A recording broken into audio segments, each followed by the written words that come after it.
কুল in কানা আবাউকুম ওয়া ইখওয়ানুকুম আউলিয়া in ইসতাহাবুল কুফরা আলাল ঈমান।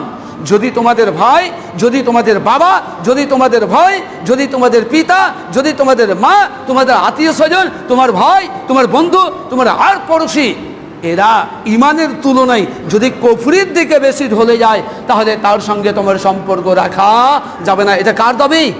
এটা কার দাবি? এটা ইমানের দাবি। আল্লাহ বলছেন, কুল ইন কানা আবাউকুম ওয়া ইখওয়ানুকুম আউলিয়া ইন ইসতাহাবুল কুফরা আলাল ঈমান। যদি ইমানের তুলনায় কুফরির দিকে যদি বেশি ঢলে যায়, কুফরিকে যদি বেশি ভালোবাসে, মহাব্বত করে, তাহলে তার সঙ্গে সম্পর্ক রাখা যাবে না। এটা আল্লাহর জন্য নয়।